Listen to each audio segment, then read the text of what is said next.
Assalamualaikum warahmatullahi wabarakatuh.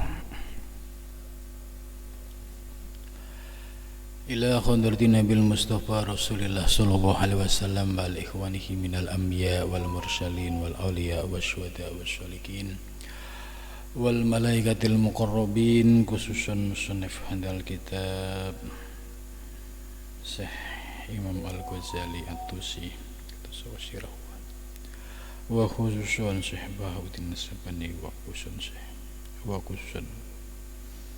khususan syadidi wa syadidi wa masyayikhi wa khususan lahumul Fatihah. A'udzu billahi minasyaitonir rajim. Bismillahirrahmanirrahim. Alhamdulillahi rabbil alamin arrahmanir rahim maliki yaumiddin. Iyyaka na'budu wa iyyaka nasta'in ihdinas siratal mustaqim. Siratal ladzina an'amta 'alaihim ghairil maghdubi 'alaihim waladdallin. Amin. Bismillahirrahmanirrahim. Alhamdulillahilladzi 'allamani bi ulumil ulama'ir rasikhin wa razaqani bi ulumil ulama'il muwahhidin wal muhaqqiqin. Wassalatu wassalamu ala sayyidil wujud wal arwah nabiyyina Muhammad sallallahu alaihi wasallam alladzi jaa bisyari'ah wa tariqah wal haqiqah wal ma'rifah wa ala alihi wa sahbihi ajmain, amma ba'du.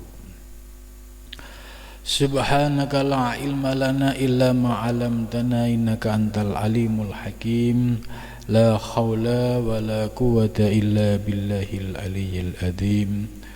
Rabbi shrah li sadri wa yassir li amri wahlul 'uqdatam min lisani yafqahu qawli, amin ya rabbal alamin. Malam ini kita akan melanjutkan pengajian kitab Bidayatul Hidayah dan kitab Ihya Ulumuddin, melanjutkan dari pengajian sebelumnya. Malam ini kita akan membahas yaitu Al-Qismul Awal fit Ta'ah. Sebelumnya Imam Ghazali sudah menjelaskan tentang makna takwa itu meliputi zahir dan batin. Maka dalam hal ini Imam Ghazali ingin menyampaikan pada bagian yang pertama, yaitu tentang ketaatan kepada Allah Subhanahu wa ta'ala. I'lam, ketahuilah, anna awamirallahi, sesungguhnya beberapa perintah Allah Ta'ala maha tinggi, faraidun, itu ada beberapa yang fardu, wa nawafilun, dan beberapa yang sunnah. Ya, Imam Ghazali sudah menjelaskan bahwa terkait dengan perintah-perintah Allah, itu ada dua, ada yang faraid, yang fardu, dan ada pula yang nawafil, yang sunnah. Selanjutnya, fal fardu, maka bermula yang fardu. Jadi fardu dan sunnah ini kalau kita jelaskan, ya seperti melaksanakan sholat 5 waktu, itu bagian dari fardu. Kemudian diselingi dengan nawafil, ya, seperti sholat sunnah rawatib, ba'diyah maupun qobliyah. Ada juga sholat sunnah yang lain, ya, seperti qiyamul lail, sholat duha, ya, sholat syarok atau syuruk, itu semua termasuk bagian nawafil.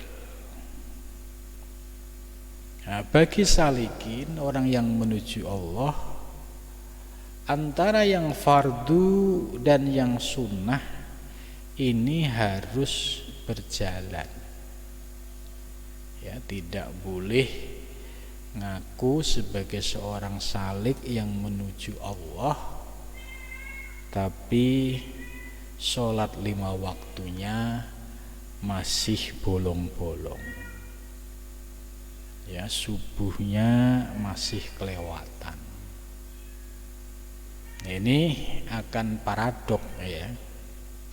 Katanya salikin menuju Allah tapi perintah Allah diabaikan. Maka dengan mengkaji kitab ini, ya, kitab Hidayatul Hidayah ini, supaya menjadi bekal para salikin dalam menuju Allah, itu benar-benar tertib, ya, tidak jomplang. Misalkan, ya, dia sudah ngaji ilmu hakikat, tapi ilmu dasarnya, ilmu fikihnya atau ilmu tasawuf yang menjadi dasar tidak dipelajari, sehingga dampaknya ketika seorang salik hanya sebatas belajar ilmu hakikat, maka penerapannya, pemahamannya sering menyalahi aturan. Ya, contoh, mereka mengabaikan syariat, mengabaikan sholat 5 waktu, ya, tapi pede, ya, menyebut dirinya seorang salik, pede tidak melaksanakan sholat. Nah, ini ibarat orang yang mau menuju Allah, ini sudah salah jalan, ya, ini sudah salah jalan. Maka perlu tambah ilmu supaya persyaratan-persyaratan menuju Allah itu komplit.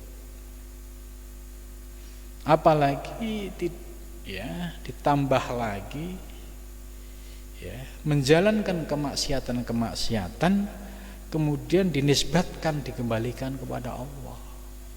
Ini semakin su'ul adab lagi. Sudah mengabaikan perintah Allah, ditambah melaksanakan kemaksiatan, dinisbatkan kepada Allah. Nah, maka dengan ngaji kitab Hidayatul Hidayah ini, insya Allah para salik, orang-orang yang menuju Allah, akan dibekali ilmu supaya dalam menuju Allah itu tertib lahir dan batin, tertib syariat dan hakikatnya. Jadi jelas Imam Ghazali di sini menjelaskan soal ketaatan. Salah satu yang menjadi ciri seorang yang salik menuju Allah yaitu mentaati segala perintah Allah. Nah, di dalam menjalani ketaatan kepada Allah ini ada yang fardu, ada yang nawafil. Nah, kemudian Imam Ghazali menjelaskan fal fardu ra'sul mal. Ya, bagian yang fardu itu ibarat ra'sul mal. Ra'sul mal itu modal, ya.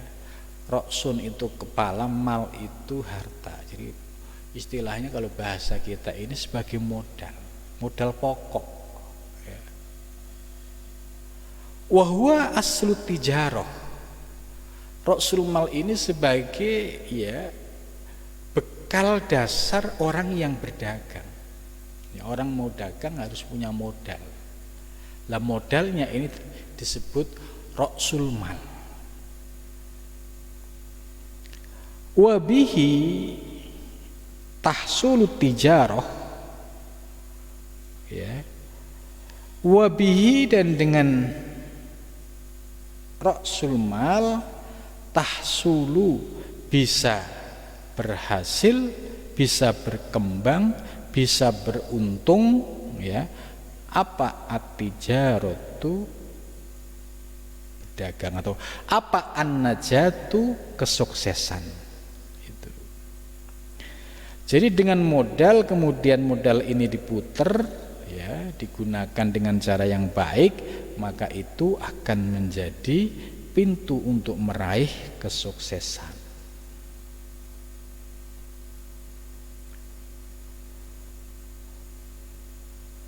Sukses dari apa? Minal mahaliki, ini ada penjelasan dari Syekh Nawawi, minal mahaliki, dari segala kerusakan.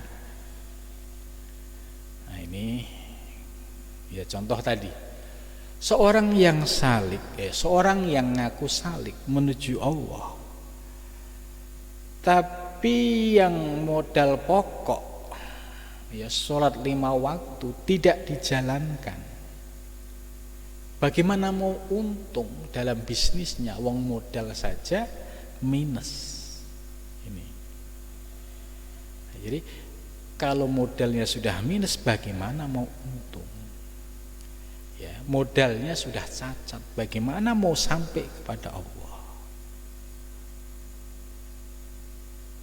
Maka sulit orang yang menuju Allah tidak memiliki modal pokok gitu. Orang yang menuju Allah sholat 5 waktunya tidak tertib. Bolehlah misalkan kalau awal-awal tidak berjamaah, ya nggak masalah, yang penting sholat 5 waktu. Tapi kalau sampai berhari-hari, berbulan-bulan, bertahun-tahun, ya sholat 5 waktunya keteteran, ya dunia nggak dapat, akhirat nggak dapat, gitu. Lah ini yang disebut orang yang merugi. Apakah akan sampai orang yang mengaku salik dengan meninggalkan yang pokok? Otomatis ya tidak akan pernah sampai kepada Allah Subhanahu wa ta'ala. Ya ibarat ya tupai dalam sangkar, ya merasa seorang salik tapi ya masih muter-muter di dalam sangkar gitu. Karena tidak punya bekal. Maka dengan modal pokok ini tahsulun najah minal mahalik. Kalau seorang salik istiqomah di dalam sholat fardunya, ya yang 5 waktu ini, maka tahsulun najah, bakal selamat, bakal berhasil untuk meraih kesuksesan minal mahaliki, dari segala kerusakan. Ini harus disadari kalau makomnya masih salik, masih pemula, apalagi ya baru ngaji tasawuf, belum paham bener, jangan gaya-gayaan. Ya, berani-berani meninggalkan syariat, berani meninggalkan sholat 5 waktu. Di sini Imam Ghazali sudah menjelaskan, ya tidak akan pernah berhasil menuju Allah orang yang menuju Allah tapi tidak memiliki bekal pokok, yaitu menjalankan yang fardu. Ini nasihat yang sangat penting sekali bagi orang-orang yang menuju Allah. Nah, apakah ini ada? Banyak, ya. Apalagi kalau gayanya ngikutin gaya wali gitu. Misalkan wali si A itu nggak pernah kelihatan sholatnya gitu. Kemudian dia ikut-ikutan. Nah ini orang yang tidak sadar makom. Bagi orang-orang yang khusus, orang-orang yang masdub, yaitu sudah di luar kebiasaan. Artinya mereka tidak bisa kita jadikan sebagai rujukan karena mereka mendapatkan anugerah masdub. Ya, kan banyak orang yang pernah ya terlintas di dalam hati, ya melihat seorang yang dikenal sebagai aulia, dalam batinnya itu hanya ngerasani ini katanya ulama besar, wali besar, ini waktunya maghrib nggak sholat gitu. Lah, bisikan dalam batinnya itu terdeteksi. Akhirnya sang wali manggil, ya tolong ambilin barang saya di kamar. Ternyata di kamar beliau sedang sholat. Nah ini makom kewalian seperti ini ya harus disadari, itu makom khususiyah bagi seorang aulia yang mendapatkan anugerah majdub. Tapi kalau bagi salik yang kita ini masih belajar, ya jangan sampai kita ya istilahnya gaya-gayaan, ya mengabaikan sholat, ya merasa dirinya ya seolah-olah merasa jadi wali. Ya ini ya, termasuk godaan ya para salik pemula itu masalah ini. Ya, apalagi tadi dominasi ilmu hakikatnya itu lebih tinggi gitu ya. Enggak sholat, ya Allah memang sengaja lagi enggak menghendaki saya sholat. Jadi enggak ada kesungguhan untuk bangun, untuk semangat, itu enggak ada. Nah, ditambah rasa malas, ditambah dengan tipu daya setan yang semakin halus, ya akhirnya semakin jauh dari jalan menuju Allah Subhanahu wa taala. Maka minal mahalik di sini disebutkan ya, rusak ya lahir batin. Batiniahnya enggak mungkin akan usul kepada Allah. Orang yang sudah salah jalan ini, tidak punya modal, kok dia mau mendapatkan untung yang banyak. Jadi akan mengalami kehancuran, kerusakan dohir secara lahiriah dan juga secara batin. Secara dohir juga akan berdampak ketika prinsipnya ya, menyandarkan kepada Allah secara tidak proporsional, ya maka dampaknya akan terjadi pada aspek lahiriah. Contoh misalkan sudah kerja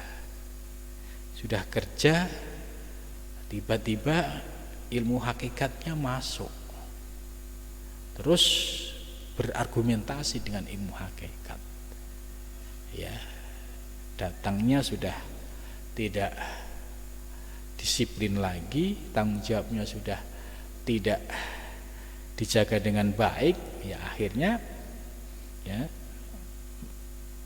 mengalami resiko dipecat. Nah ini dampak yang demikian ini bisa terjadi. Nah, tidak berhenti di situ.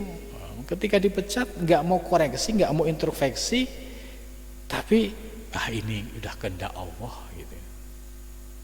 Semestinya harus ada koreksi. Ini kenapa demikian? Apakah saya ada yang salah? Nah, maka kalau sudah salah pemahaman, salah penerapan, ya ini sesuai dengan penjelasan Syekh Nawawi dalam menjelaskan makolahnya Syekh Imam Ghazali, yaitu akan rusak minal mahalik, ya rusak baik zahir maupun batin. Jadi duniawinya rusak, rohaninya juga rusak. Itu. Nah, kemudian berikutnya wan naflu, dan bermula ibadah yang sunnah. Wa bermulaan naflu itu arifku untung. Nah, Imam Ghazali mengibaratkan ibadah yang sunnah itu untung, sedangkan yang fardu itu modal, ra'sul mal. Wabihi, dan dengan arif untung, ya al-fauzu, maka akan memperoleh keberhasilan, kesuksesan, keuntungan, bidarojati, dengan beberapa derajat. Artinya akan mendapatkan keberkahan, keuntungan lahir dan batin, akan juga mendapatkan anugerah-anugerah rohaninya. derajat-derajat rohaniah. Ini kalau seorang salik dalam menjalankan ketaatan antara yang fardu ya dan yang sunnah ini bisa dilaksanakan dengan sebaik-baiknya. Ya, dengan mendapatkan anugerah-anugerah rohani dan juga anugerah lahiriah. Ya, anugerah lahiriah itu pasti orang-orang yang perjalanannya itu lurus, perjalanannya itu mendapatkan ridho Allah, itu pasti akan diberikan keberkahan lahir dan batin. Ya, buat ibadah enteng, ya, buat bermasyarakat juga enteng. Gitu.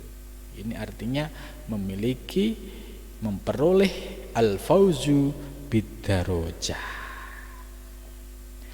Wahya at-tabaqatu final maratib, yaitu menurut Imam Ghazali itu merupakan tingkatan dari martabat-martabat yang akan dilalui oleh para salik dalam menuju Allah Subhanahu wa taala. Wa qala sallallahu alaihi wasallam, ini Imam Ghazali mengutip sebuah hadis qudsi. Wa qala, dan bersabda siapa Nabi sallallahu alaihi wasallam, yaqulu, berfirman siapa Allah taala maha tinggi tabaraka, ya, tambah barokahnya, bertambah barokahnya, tambah kebaikannya, wa ta'ala, dan maha tinggi. Ya, jadi hadis ini termasuk hadis qudsi. Ini sangat populer ya, para ulama-ulama tasawuf, ulama-ulama hakikat ya, itu selalu mengutip hadis ini karena ini sebagai prinsip dasar. Hampir di kitab-kitab tasawuf hakikat ya, itu pasti hadis ini selalu dikutip. Nah, hadis ini ya nanti ada penjelasannya, termasuk hadis yang sahih ya, karena ditemukan juga di dalam kitab Imam Bukhari. Ma taqarraba ilayyal mutaqarribun bimisli adai maftaradtu alaihim.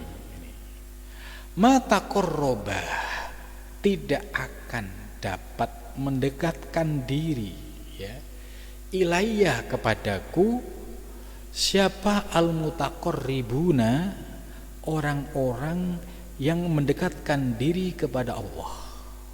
Jadi orang-orang yang mendekatkan diri kepada Allah tidak akan bisa sampai kepadaku bimisli adaima iftaradtu, bimisli adaima, dengan semisal, seumpama melaksanakan apa yang aku fardukan alaihim, atas mereka.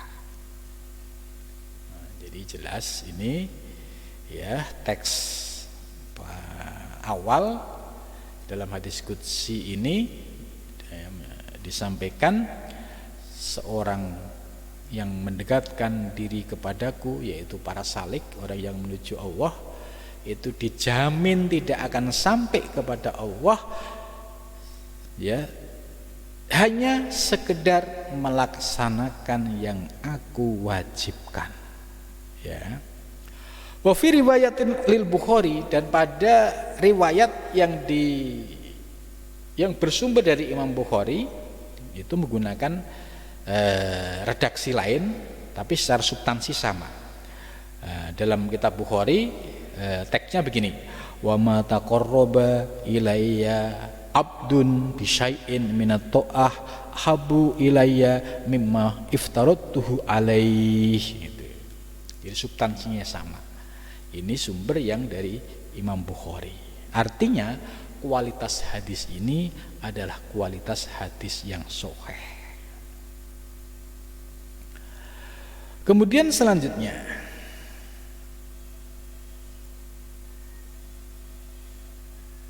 ya,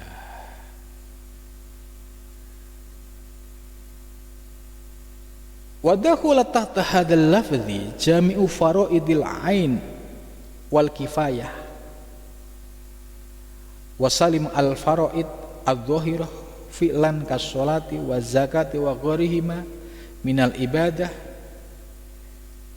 wa tarkan kazina wal qatl wa ghairihima minal muharramati wal batinah kal ilmi billah wal hubbillah wa tawakkal alaihi wal khauf minhu. Syekh Nawawi menjelaskan ya, yang dimaksud ma'iftaratuhu alaihi yaitu aimin ada idzalik, yaitu dari menjalankan yang sifatnya itu yang fardu ain maupun kifayah, ya termasuk ya fardu yang sifatnya zahir seperti sholat, zakat, puasa, haji, dan juga termasuk ibadah-ibadah yang lainnya, dan juga termasuk kewajiban menjauhi larangan-larangan Allah seperti zina, membunuh dan lainnya, termasuk dari hal-hal yang haram. Dan yang sifatnya batiniah yaitu kal ilmi billah, seperti belajar ilmu mengenal Allah, wal hubbi lahu, dan ilmu yang mencintai Allah, wa tawakkal alaihi, dan ilmu yang mengajarkan tawakal kepada Allah, wal khaufu minhu, dan ilmu yang mengajari rasa takut dari Allah. Ini penjelasan dari ma taqarraba ilayyal mutaqarribun bimisli ada'i maftaratu alaihim. Nah, kemudian berikutnya lanjutan dari yang atas tadi. Wala yazalul abdu, dan tidak berhenti, atau kalau bahasa kita dan senantiasa itu ya.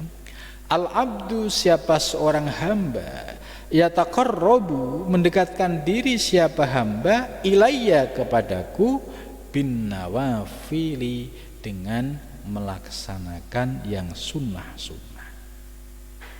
Jadi wala yazalul abdu, jadi seorang hamba dapat mendekatkan diri kepadaku senantiasa dia istiqomah di dalam menjalankan yang sunnah-sunnah. Nah, di sini Syekh Nawawi memberikan penjelasan ai tatawwu, yaitu sunnah-sunnah, min jami'i sunufil ibadah, dari semua macam-macam ibadah. Kalau seorang hamba sudah istiqomah menjalankan yang sunnah-sunnah ini, ya, hadis qudsi selanjutnya menjawab, ya, hatta uhibbahu, sehingga aku mencintainya. Ini istilah sampai akunya ini aku Allah mencintai hamba tersebut. Nah, dari hadis ini jelas bahwa tugas seorang salik itu istiqomah menjalankan yang fardu dan yang sunnah. Sampai kapan?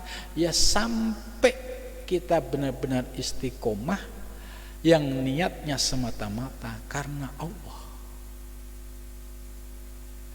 Memang manusiawi ya, orang-orang yang menuju Allah tahapan beribadah itu ya bertingkat-tingkat.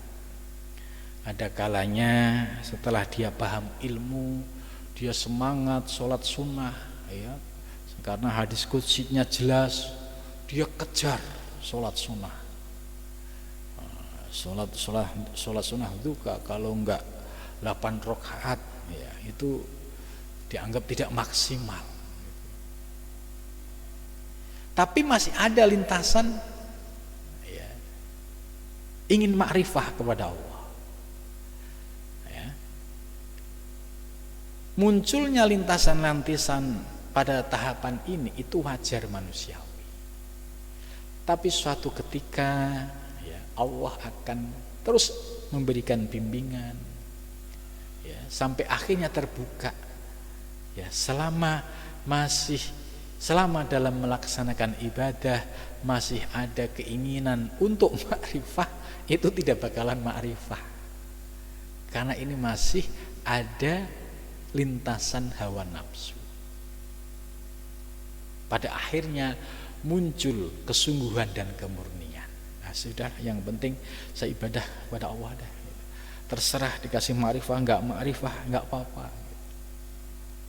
Sebab kalau ada lintasan, ini makanya tadi saya sampaikan ini manusiawi.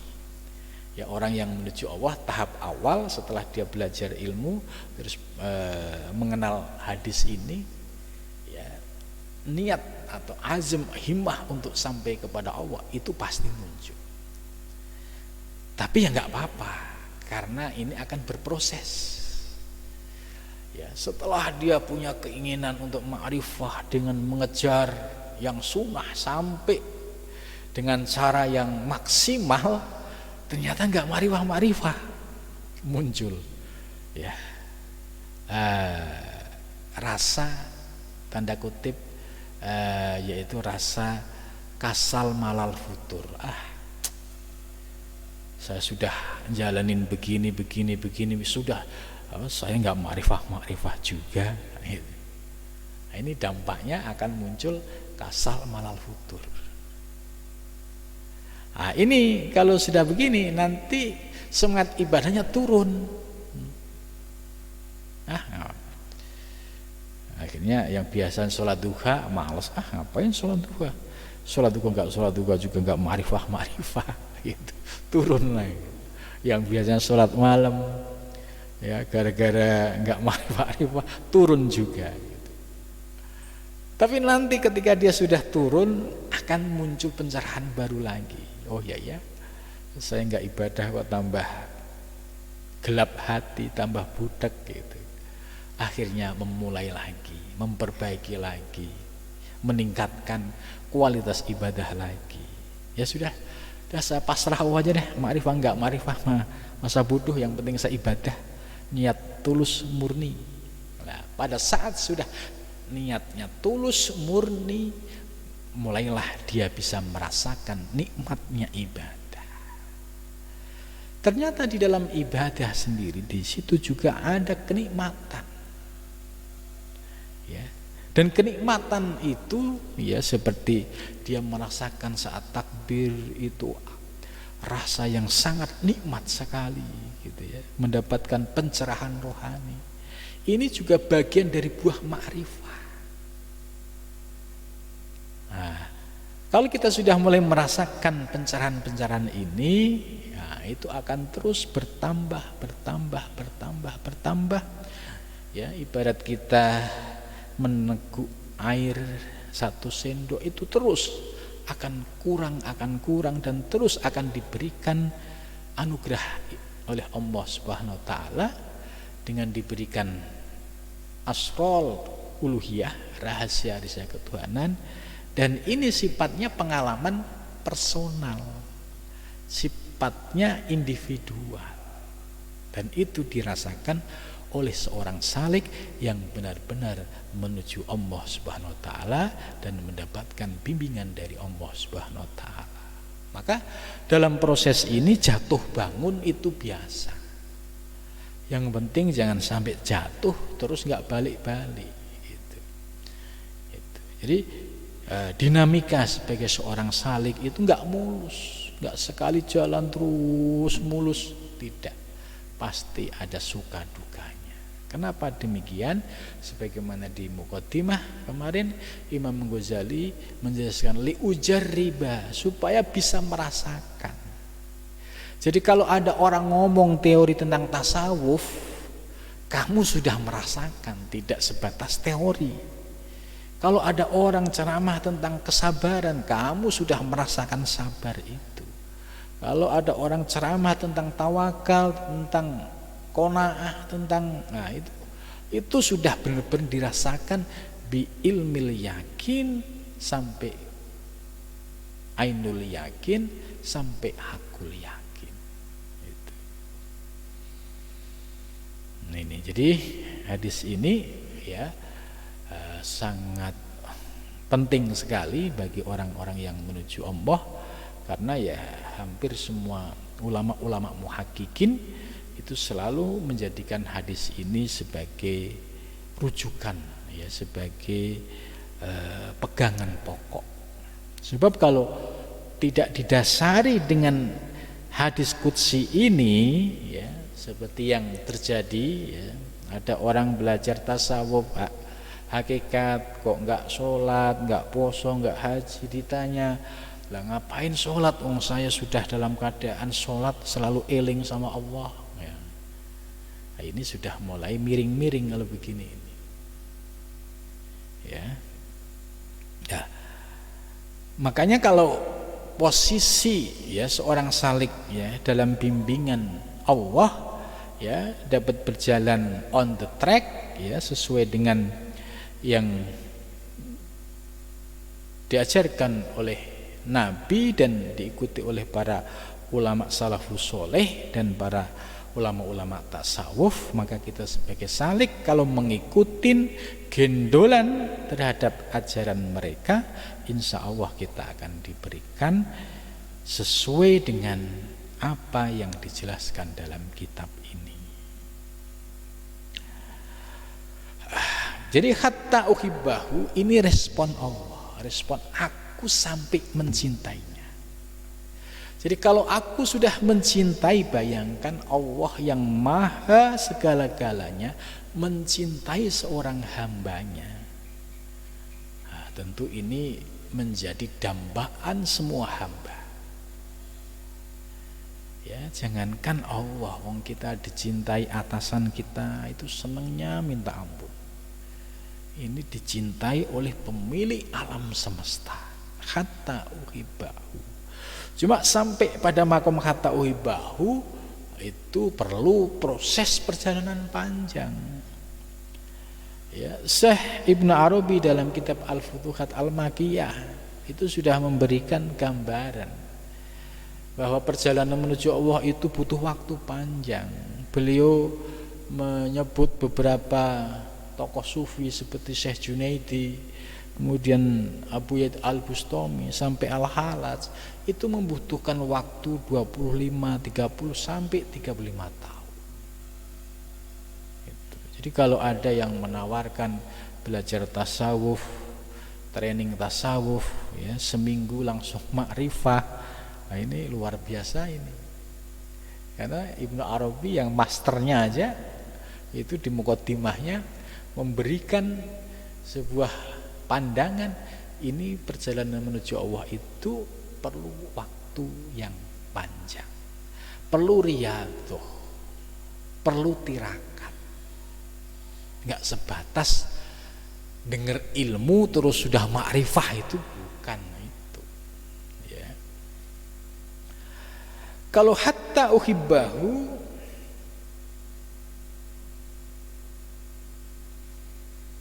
ya, ini hingga aku mencintainya. Fa idza ahbabtuhu, gitu. Maka apabila aku mencintai hamba tersebut, gitu. Jadi untuk mencapai dicintai oleh Allah, ya ini yang semua salikin itu dalam posisi itu. Sementara mereka sudah istiqomah zikir, istiqomah riyadhah berpuluh-puluh tahun. Ya. Jadi para salikin yang sudah muntahi ini, ya, mereka ibaratnya menunggu antrean gitu, sampai hatta uhibbahu. Ya. Bagi yang belum dapat antrean, ya tetap istiqomah, jangan mundur, jangan nengok kiri kanan. Itu. Fa idza ahbabtuhu, maka apabila aku Allah ini, ya, mencintai hamba tersebut, ya, kuntu sam'ahu, kuntu maka aku ada, sam'ahu menjadi pendengarannya, alladzi yasma'u yang mendengar siapa abdun bihi dengan sama. Maksudnya, ya, Ya, di sini kalau aku sudah mencintai hambaku, maka aku menjadi pendengarannya ketika dia mendengar. Ini maksudnya orang yang sudah dicintai oleh Allah, ya, itu akan terangkat hijabnya.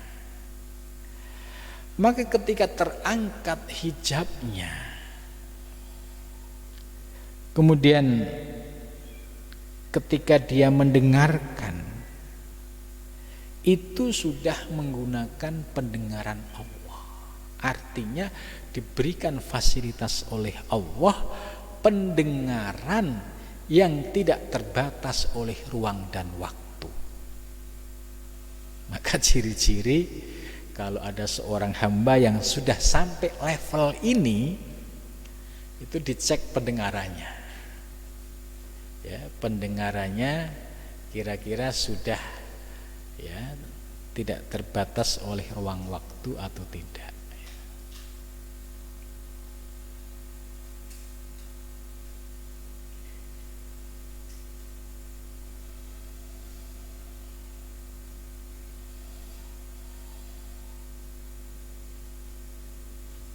Ya, kita lanjut. Jadi orang-orang yang mendapatkan anugerah kuntu sam'ahu idza sami'ahu, itu adalah orang-orang salik yang sudah, ya, mendapatkan fasilitas anugerah ilahiyah, diangkat hijabnya, kemudian mendapatkan fasilitas pendengaran yang pendengarannya itu tak terbatas oleh ruang dan waktu. Ya, tidak seperti pendengaran kita. Pendengaran kita ini terbatas. Jarak, ya, 10 meter, 20 meter pendengaran ini sudah tidak bisa mendengar apa-apa. Ya, di ruangan ini kita mungkin masih bisa mendengar, di luar ruangan pendengaran kita sudah terbatas. Ini kan apa? Ini pendengaran hamba. Tapi kalau orang yang sudah dicintai oleh Allah, sampai Allah menjelaskan aku akan menjadi pendengarannya, artinya pendengarannya mendapatkan fasilitas dari Allah, pendengaran yang tidak terbatas oleh ruang dan waktu. Dimanapun orang ngerasani, ya, itu dia pasti mendengar, karena sudah tidak terbatas oleh ruang dan waktu. Ya.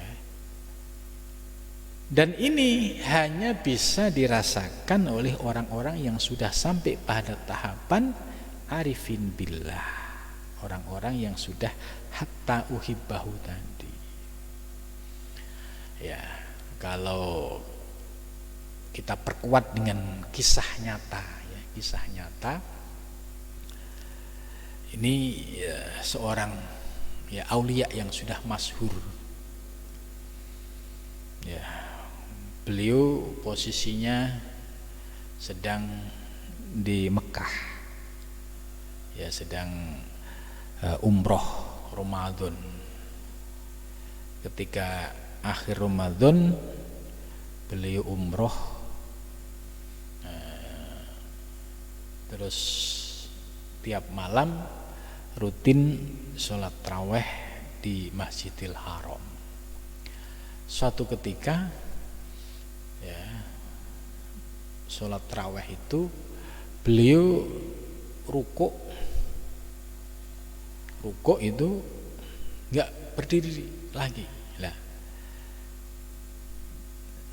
orang yang mendampingi bertanya dalam hatinya, ini kenapa beliau kok rukuk terus nggak berhenti. Nah, kemudian besoknya ada kisah. Orang yang menyaksikan di sampingnya tadi melihat, ya, sang guru rukuk nggak bangun-bangun. Nah, tiba-tiba ada yang nelpon dari Indonesia. Yang nelpon ini tanya, kenapa gurumu rukuk nggak berhenti kok lama banget? Dia kaget, loh kok bisa tahu ya? Padahal beliau posisinya ada di Indonesia, sedangkan beliau yang ditanya itu berada di Mekah, Masjidil Haram. Akhirnya disampaikan oleh si murid tadi, guru yang ada di Indonesia tanya ke saya, kenapa guru kemarin malam kok sujud lama banget gitu. Waduh, ya beliau terus menyampaikan ya bahwa itu sedang prosesi malam Lailatul Qadar, itu ceritanya. Di dalam proses itu ternyata yang nelpon juga ada di situ. Nah, ini penggalan kisah nyata yang disampaikan kepada saya, dan ya tokoh-tokohnya ada gitu. Nah, ini pembuktian dari hatta uhibahu ya, kuntu sam'ahu alladzi yasma'u bih. Walaupun yang satu di Indonesia, yang satu di Masjidil Haram, bisa tahu persis apa yang terjadi di sana. Nah, ini kalau sudah begini, ini wali beneran kalau begini gitu. Kalau kita ini kan masih wali-walian karena harus pakai HP gitu. Kemudian wa basaruhul ladzi yubsiru bih, dan penglihatannya juga wa basaru, dan penglihatan hamba alladzi yubsiru bih. Maksudnya aku juga menjadi penglihatannya alladzi yubsiru bih, yang melihat siapa hamba bi dengan basor. Itu jadi Allah juga menjadi pandangannya yang digunakan untuk menyaksikan gitu. Nah, ini makomnya wali juga pasti memiliki ciri-ciri ini. Nah, contoh yang sangat masyhur ya di zaman Wali Songo itu Sunan Kalijogo ya, ketika nyocokin kiblatnya Masjid Demak dengan kiblatnya Ka'bah, itu kan kayak seolah-olah itu ya dipegang ya, melihat langsung, padahal kan jaraknya antara Indonesia dan Mekah ya cukup jauh. Tapi bagi para wali ini bukan mustahil, ini nyata itu. Sehingga ketika beliau menetapkan kiblatnya yang benar ini, ya pasti benernya bisa diuji gitu. Itu.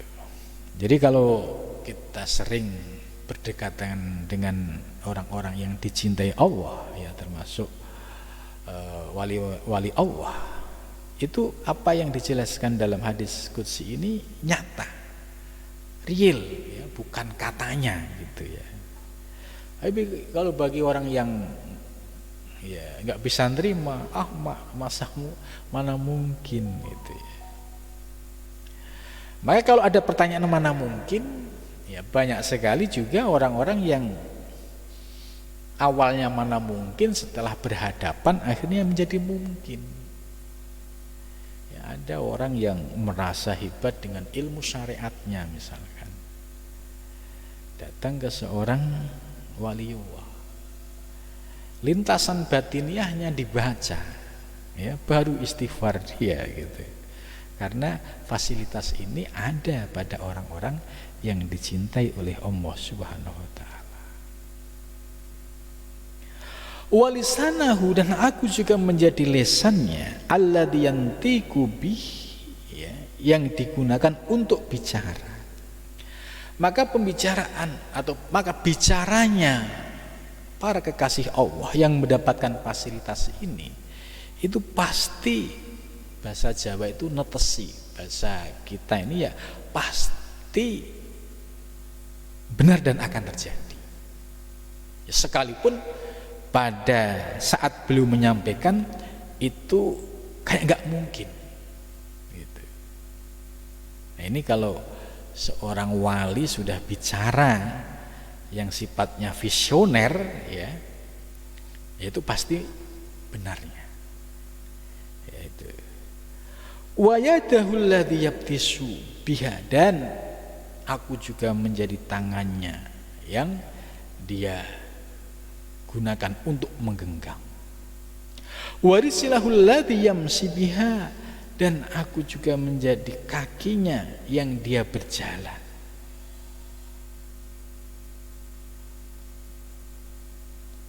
Ini. Nah, yang perlu dipahami ketika menemukan orang-orang yang mendapatkan anugerah fasilitas ini dalam iktikad jangan sampai salah.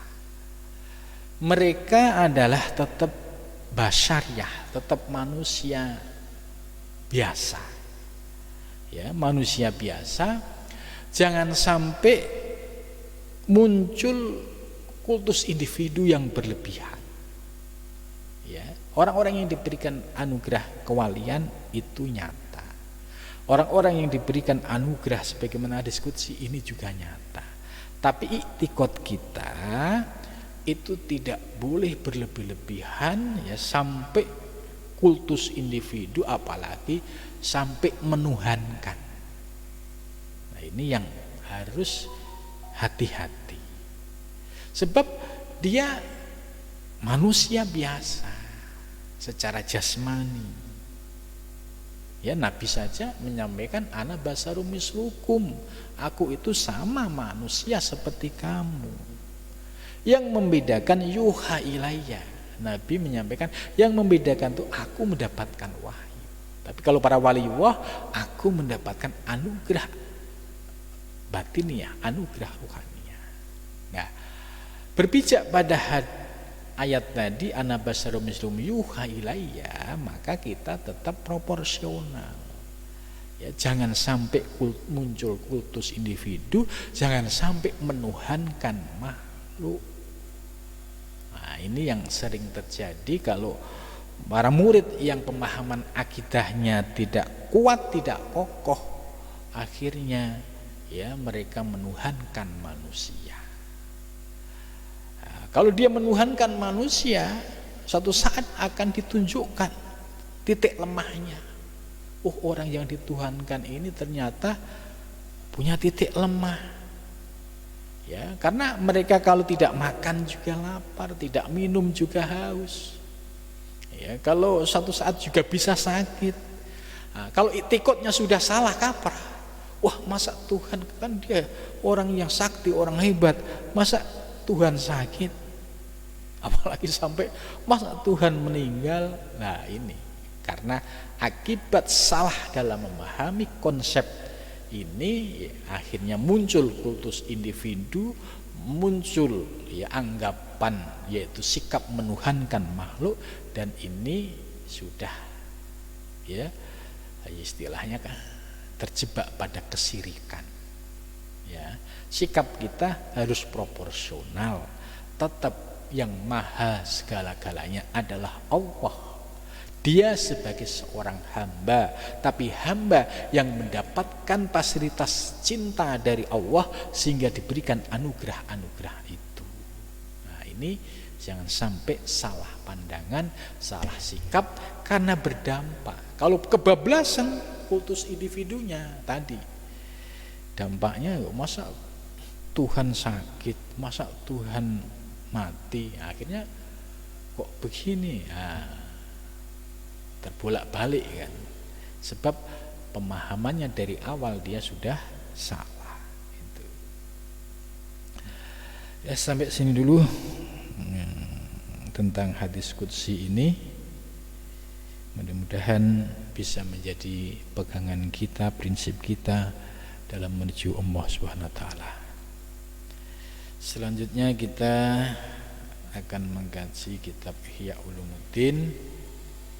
Sebagai lanjutannya juz 2